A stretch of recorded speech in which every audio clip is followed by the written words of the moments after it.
क्यों मायके नहीं जाना चाहती थी एक बेटी। मम्मी, आप नानी के यहाँ जाने के लिए पैकिंग करते हुए भी इतनी उदास क्यों लग रही हैं? आपको तो खुश होना चाहिए।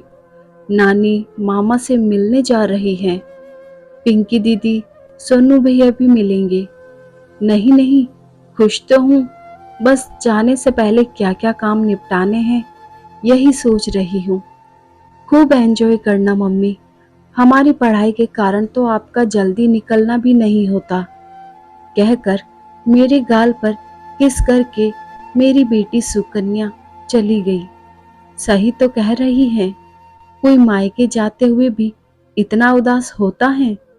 मायके जाते समय तो एक धीर गंभीर स्त्री भी चंचल तरुणी बन जाती है। पर सुकन्या को क्या बताऊं, कैसे दिखाऊं उसे अपने मन पर लगे घाव। 20 साल की ही तो है, दुनिया के दांव पेचों से दूर। अभी तो उसकी अपनी अलग दुनिया है।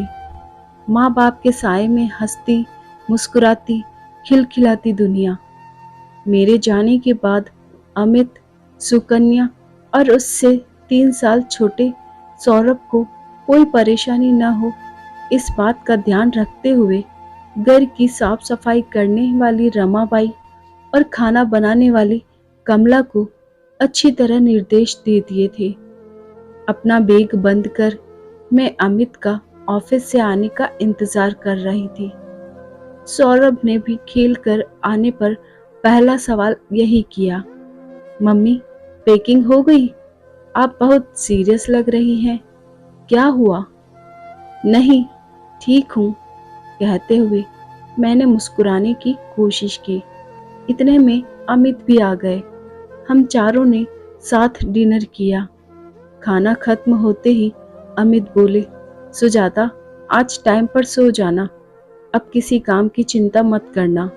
सुबह 5 बजे एयरपोर्ट के लिए निकलना है, सब काम निपटाने हैं। 11 बज ही गए। सोने लेटी तो अजीब सा दुख और बेचैनी थी। किसी से कह नहीं पा रही थी कि मुझे नहीं जाना माँ के घर। मुझे नहीं अच्छे लगते लड़ाई झगड़े। अक्सर सोचती हूँ, क्या शांति और प्यार से रहना बहुत मुश्किल काम है? बस अमित मेरी मनोदशा समझते हैं, लेकिन वे भी क्या कहे। खून के रिश्तों का एक अजीब अलग ही सच यह भी है कि अगर कोई गैर आपका दिल दुखाए तो आप उससे एक झटके में किनारा कर सकते हैं, लेकिन ये खून के अपने सगे रिश्ते मन को चाहे बार बार लहूलुहान करे, आप इनसे भाग नहीं सकते। कल मैं मुंबई एयरपोर्ट से फ्लाइट पकड़ूंगी। 2 घंटों में दिल्ली पहुंचकर फिर टैक्सी से मेरठ मायके पहुंच जाऊंगी, जहां फिर कोई झगड़ा देखने को मिलेगा। झगड़ा, वह भी माँ बेटे के बीच का। सोचकर ही शर्म आ जाती है।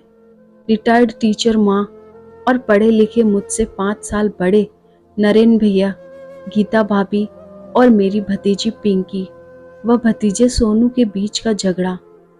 कौन गलत है, कौन सही, मैं कुछ सोचना नहीं चाहती, लेकिन दोनों मुझे फोन पर एक दूसरे की गलती बताते रहते हैं तो मन का स्वाद कसेला हो जाता है। मेरा मायके का यह तनाव आज का नहीं है। 5 साल पहले माँ जब रिटायर हुई थी तब से यही चल रहा है। आपस के स्नेह सूत्र कहाँ खो गए, पता ही नहीं चला। पिछली बार मैं 2 साल पहले गई थी। इन 2 सालों में हर फोन पर तनाव बढ़ता ही दिखा। अब तो हालत यह हो गई है कि मुझसे तो कोई यह पूछता ही नहीं है कि मैं कैसी हूँ, अमित और बच्चे कैसे हैं। बस मेरे नमस्ते कहते ही शिकायतों का पिटारा खोल देते हैं सब। ऐसे माहौल में मायके जाते समय किस बेटी का दिल खुश होगा। मैं तो अब भी न जाती, पर माँ ने फौरन आने के लिए कहा है, तो मैं बहुत बेमन से कल जा रही हूँ। काश पापा होते। बस इतना सोचते ही आंखें भर आती हैं मेरी। मैं 13 वर्ष की ही थी जब उनका हार्ट फेल हो गया था। उनका न रहना जीवन में एक ऐसा खालीपन दे गया जिसकी कमी मुझे हमेशा महसूस हुई है। उन्हें ही याद करते करते मेरी आंख कब लगी पता ही नहीं चला। सुबह बच्चों को अच्छी तरह रहने के निर्देश देते हुए हम एयरपोर्ट के लिए निकल गए। अमित से विदा लेकर अंदर चली गई और नियत समय पर उदास सा सफर खत्म हुआ। जैसे ही घर पहुंची, माँ गेट पर ही खड़ी थी। टैक्सी से उतरते ही घर पर एक नजर डाली तो बाहर से ही मुझे जो बदलाव दिखा उसे देख मेरा दिल बुझ गया।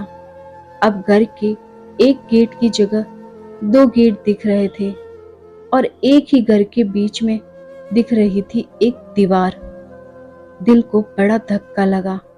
मैंने गेट के बाहर से ही पूछा, माँ यह क्या? कुछ नहीं, मेरे बस का नहीं था रोज रोज का क्लेश। अब दीवार खींचने से शांति रहती है। वे लोग उधर खुश, मैं इधर खुश। खुश एक ही आंगन के दो हिस्से, इसमें खुश कैसे रह सकता है कोई? माँ और मेरी आवाज सुनकर भैया और उनका परिवार भी अपने गेट पर आ गया। भैया ने मेरे सिर पर हाथ रख कर कहा, कैसी हैं सुजाता? गीता भाभी भी मुझसे गले मिली। पिंकी सोनू तो चिपट ही गए। बुआ हमारे घर चलो। इतने में माँ ने कहा, सुजाता चल अंदर, यहाँ कब तक खड़ी रहेगी? मैं तो कुछ समझ नहीं पा रही थी। यह क्या हो गया, क्या करूं? भैया ने ही कहा, जा सुजाता, बाद में मिलते हैं। मैं अपना बैग उठाए माँ के पीछे चल दी। दीवार खड़ी होते ही घर का पूरा नक्शा बदल गया था। छत पर जाने वाली सीढ़ियाँ भैया के हिस्से में चली गई थी। अब छत पर जाने के लिए भैया के गेट से अंदर जाना था। आंगन का एक बड़ा हिस्सा भैया की तरफ था और एक छोटी गैलरी माँ के हिस्से में, जहाँ से बाहर का रास्ता था। आंगन और गैलरी के बीच खड़ी एक दीवार, जिसे देख देख कर मेरे दिल में होल उठ रहे थे। माँ एकदम शांत और सामान्य थी। नहा धोकर मैं थोड़ी देर लेट गई। माँ चाय ले आई और फिर खुल गया शिकायतों का पिटारा। मैं अनमनी सी हो गई। इतनी दूर मैं क्या इसलिए आई हूँ कि यह जान सकूं कि भाभी ने टाइम पर खाना क्यों नहीं बनाया, भैया भाभी के साथ उनके मायके क्यों जाते हैं बार बार, भाभी उन्हें बिना बताए पिक्चर क्यों गई, वगैरह वगैरह। माँ ने पूछा, क्या हुआ, बहुत थक गई क्या? बहुत चुप है, मैंने भर्राए गले से कहा। माँ यह दीवार, बात पूरी नहीं होने दी माँ ने। बहुत अच्छा हुआ, अब रोज की किटकिट बंद हो गई, अब शांति है। अब बोल क्या खाएगी, और इन लोगों को सिर पर मत चढ़ाना। मैं अवाक माँ का मुंह देखती रह गई।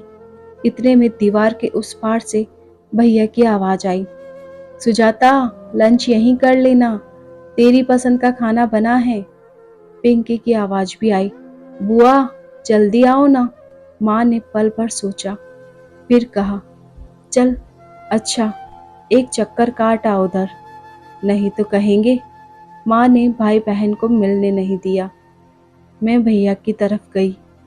पिंकी सोनू की बातें शुरू हो गई। दोनों सुकन्या और सौरभ की बातें पूछते रहे और फिर धीरे धीरे भैया और भाभी ने भी माँ की शिकायतों का सिलसिला शुरू कर दिया। माँ हर बात में अपनी आर्थिक स्वतंत्रता की बात करती हैं। उन्हें पेंशन मिलती है, वे किसी पर निर्भर नहीं हैं। बात बात में गुस्सा करती हैं, समय के साथ कोई समझौता नहीं करती हैं। मैं यहाँ क्यों आ गई, मुझे समझ नहीं आ रहा था। कैसे रहूँगी यहाँ, यहाँ सब मुझसे बड़े हैं, मैं किसी को क्या समझाऊँ। और आज तो पहला ही दिन था। इतने में माँ की आवाज़ आई, सुजाता खाना लग गया है, आ जा। मैं फिर माँ के हिस्से में आ गई। मैंने बहुत उदास मन से माँ के साथ खाना खाया। माँ ने मेरी उदासी को मेरी थकान समझा और फिर मैं थोड़ी देर लेट गई। बेड की जिस तरफ मैं लेटी थी, वहां से बीच की दीवार साफ दिखाई दे रही थी, जिसे देखकर मेरी आंखें बार बार भीग रही थी। अपने अपने अहम के टकराव में मेरी माँ और मेरे भैया यह भूल चुके थे कि इस घर की बेटी को आंगन का यह बंटवारा देखकर कैसा लगेगा। मुझे तो यही लग रहा था कि मेरा तो इस घर में गुजरा बचपन, जवानी सब बट गए हैं। आंगन का वह कोना जहाँ पता नहीं कितनी दोपहरें सहेलियों के साथ गुड्डे गुड़िया के खेल खेले थे। अमरूद का वह पेड़ जिसके नीचे गर्मियों में चारपाई बिछाकर लेटकर पता नहीं कितने उपन्यास पढ़े थे। छत पर जाने वाली वे बीच की चूड़ी सीढ़ियां जहां बैठकर लूडो कैरम खेला था, अब वे सब दीवार के उस पार हैं, जहां जाने पर माँ की आंखों में नाराजगी के भाव दिखेंगे। माँ के हिस्से में वह जगह थी जहां हर तीज त्योहार पर सब साथ बैठते थे। आज वह खाली खाली लग रही थी। घर का बड़ा हिस्सा भैया के पास था। माँ ने अपनी ज़रूरत और घर की बनावट के हिसाब से दीवार खड़ी करवा दी थी। यही चल रहा था। मैं भैया की तरफ होती तो माँ बुला लेती और बार बार पूछती कि नरेन क्या कह रहा था। भैया भाभी पूछते, माँ मुझे क्या बताती हैं उनके बारे में। मैं कुछ खास नहीं का नपातुला जवाब सबको देती। मुझे महसूस होता घर भी मेरे दिल की तरह उदास है। मैं मन ही मन अपने जाने के दिन गिनती रही। अमित और बच्चों से फोन पर बात होती रहती थी। दिन भर मेरा पूरा समय इसी कोशिश में बीतता कि सबके संबंध अच्छे हो जाए, लेकिन शाम तक परिणाम शून्य होता। एक दिन मैंने माँ से पूछ ही लिया, माँ मुझे आपने फोन पर इस दीवार के बारे में नहीं बताया और फौरन आने के लिए क्यों कहा था।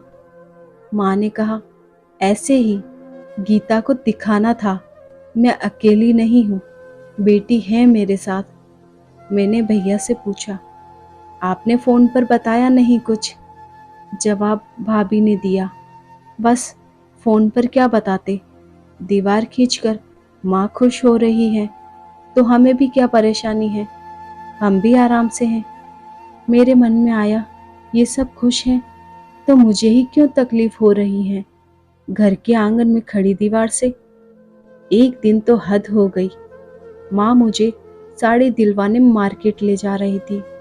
मैंने कहा, माँ पिंकी व सोनू को भी बुला लेती हूँ, उन्हें उनकी पसंद का कुछ खरीद दूंगी। माँ ने फौरन कहा, नहीं हम दोनों ही जाएंगे। मैंने कहा, माँ बच्चे हैं, उनसे कैसा गुस्सा। मुझे उन सब पर गुस्सा आता है। मैं उस समय उन्हें नहीं ले जा पाई। उन्हें मैं अलग से लेकर गई, उन्हें उनकी पसंद के कपड़े दिलवाए। फिर हम तीनों ने आइसक्रीम खाई।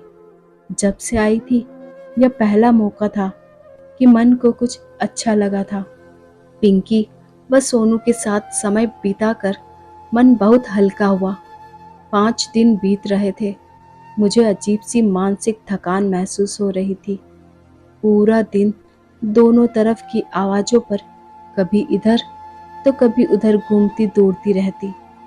मन रोता मेरा। किसी को एक बेटी के दिल की कसक नहीं दिख रही थी। किस बेटी का मन नहीं चाहता कि कभी वह 2-3 साल में अपने मायके आए तो प्यार और अपनेपन से भरे रिश्तों की मिठास यादों में साथ लेकर जाए। मगर मैं जल्दी से जल्दी अपने घर मुंबई जाना चाहती थी, क्योंकि मेरा मायका मायका नहीं रह गया था। वह तो ऐसा मकान था जहां दीवार की दोनों तरफ माँ बेटा बुरे पड़ोसियों की तरह रह रहे थे। इस माहौल में किसी बेटी के दिल को चैन नहीं आ सकता था। मैंने अमित को बता दिया कि मैं 1 हफ्ते में ही आ रही हूँ। अमित सब समझ गए थे। 7वें दिन मैंने अपना बैग पैक किया, सबसे कसेले मन से विदा ली। भैया ने अपने जान पहचान की टैक्सी बुलवा दी थी। टैक्सी में बैठकर सीट पर सीट टिकाकर मैंने अपनी आंखें बंद कर ली। लगा विदाई तो आज हुई है मायके से।